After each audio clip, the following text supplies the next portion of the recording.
we're trying this several times.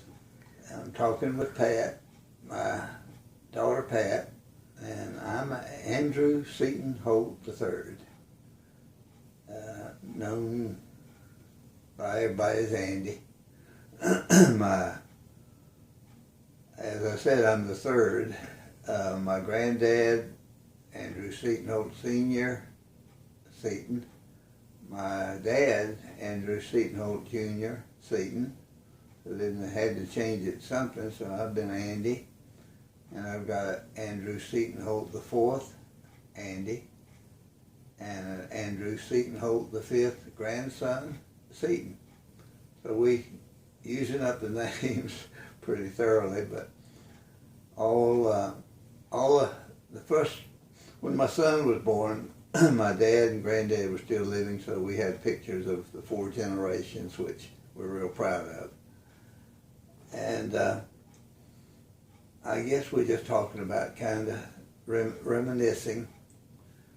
I think way back to being born in Charlotte, North Carolina, but we lived in Mt.Holly, right across the Catawba River from Charlotte.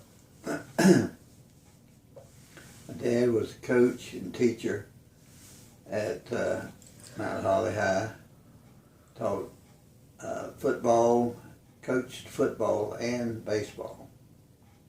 And I think he was pretty good at both of them because he went to Wake Forest. He lettered in both sports back in the early mid-20s.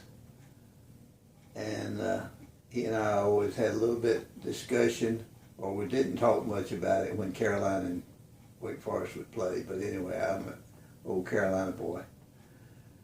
But anyway, we lived in Mt.Holly for the first 10 years up to about 1941.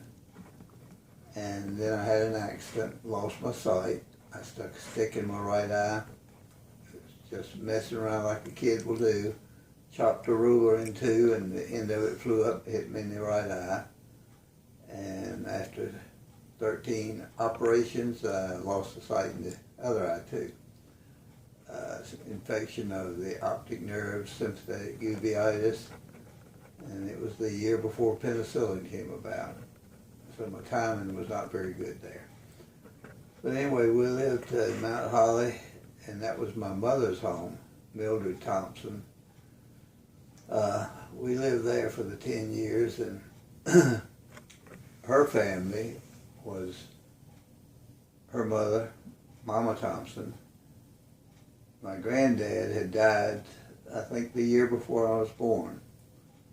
But then she had 4 brothers. Uncle Gene was the oldest. Uncle Dick was the second. Uncle J.B., the third, and Uncle Bill. And then she had one sister, Wilma.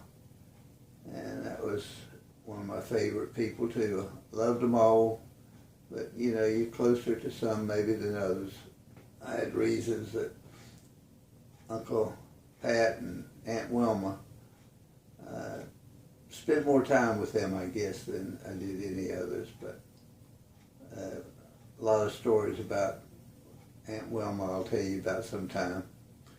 But anyway, we had a wonderful time there in Mt.Holly. Had some great friends. And as I say, we left there when I was about 10 years old, and we moved to Durham. I went to school in Raleigh for a long time, then Chapel Hill, and then back to Durham and Hillsborough for the last 40-some years.